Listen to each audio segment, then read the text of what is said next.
Hi, my name's Clare Bailey, and I'm the retail expert with Business Lincolnshire, your growth hub, who is part of the project to deliver a series of playbooks supplemented by these mini webinar type videos.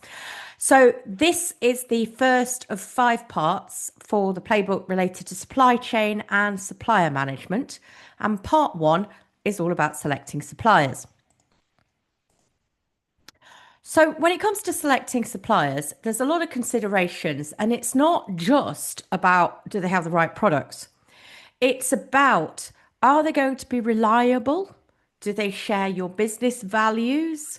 And are they able to scale to support you in case your demand grows and a product does particularly well? So they're kind of the real core basics around, let's say, the alignment to values. Have they got green credentials? Are they a local supplier? Is that important to you? And so on. And there's a lot of things to consider when picking a supplier. And also, it's always about relationships because, in the end of the day, people buy from people. And if you can get on with the account manager and you believe that they will look after you and help you overcome any issues with regard to, let's say, availability or stock problems or quality issues, and that they'd be the sort of person that would be the problem solver rather than the problem maker, then that goes an awful long way.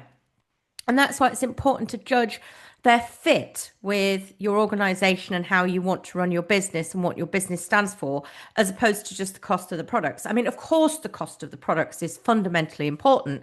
That's what drives your margin, that's what makes you profit, and that's what you need. But there's a bit more to it than that a lot of the time. So there are some key checks that you need to be thinking about doing, questions to ask when selecting suppliers. Things like what their lead time is. So if you're going to order on Monday of week one, will they deliver on Monday of week two or Monday of week four? And what does that mean in terms of your then stock holding and risk and so on? Because if there's a long lead time, they will be less responsive to fluctuations in demand. Then you've got things like minimum order quantity or MOQ. So if they're going to ask you to spend an inordinate amount of money to buy several pallets worth of stock all at once when maybe you're only selling one or two a week, is that really worth the risk? Because you might end up with sitting on sort of 20 to 30 weeks of stock cover just to meet the minimum order quantity. And that's not necessarily advantageous for your either stock turn or in terms of your cash flow, unless you're absolutely confident that the price you're getting for that minimum order quantity is acceptable and confident that you will be able to sell through that level of stock within the time frame and it won't sort of go out of favor with the public and you'll be left with obsolescence. Then there's the quality. Of course, it's important to make sure that the product lives up to integrity, quality. The packaging that it's delivered in means that you don't get damages and everything else around, not just the quality of the products itself, but the quality of the delivery. So are they regularly on time and complete deliveries? Because that's an important quality check too. Because if they're not on time and complete deliveries, that leaves you with uncertainty and potentially out of stocks. And finally, your checklists around ethics. Depending on what you want to tell to your customers about your supply chain, you might need to consider, are they a local supplier? Are they also an ethical supplier? Have they got green credentials, sustainability? Are they a B Corp? So many different things to take into account there.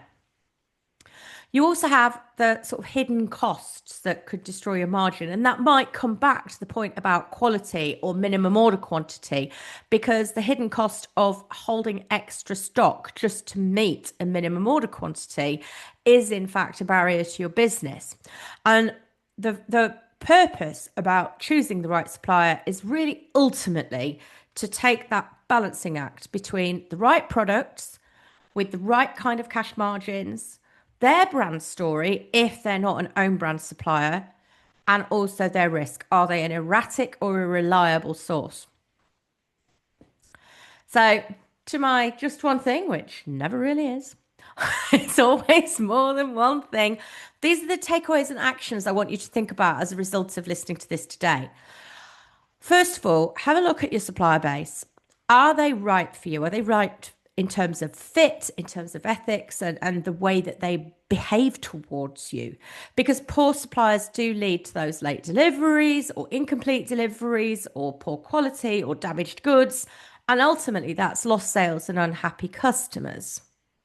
Also, if you can rationalize your supplier base without going too far, because you don't want to have all your eggs in one basket, you will then potentially be able to have negotiations, which we'll come on to in a later session, around volume related discounts and the amount of business you're putting their way. So it is, worth considering the rationalization in that respect as well. But ultimately, it's about people, partners, suppliers, whatever you want to call them, who deliver the right product, the one you've chosen and to the quality standards you expect, in the right quantity at the right time, and they align to your brand values. And that's really, really important these days. More and more customers are interested in who you buy from and where the product comes from and how the product's made. And then you have to also have that sanity check. Are they reliable, flexible, and share your values? Because it doesn't matter if they're cheap. If it costs you your reputation with customers, it wasn't worth it. So the one thing is review your supplier base with many other things under the bonnet. And that's it. These are very short webinars and they're all linked back to Playbooks. I don't know if you came from the Playbook directly or if you came via the YouTube channel, but if you didn't, all the Playbooks, of which there are 5, can be found via businesslincolnshire.com/programs/retail-accelerator-program. All of these short webinars, about 5 minutes at a time, are available on this YouTube channel. And if you feel you'd like more one-to-one input and advice, you can contact your local Growth Hub advisor via businesslincolnshire.com. Contact us. Thank you for listening.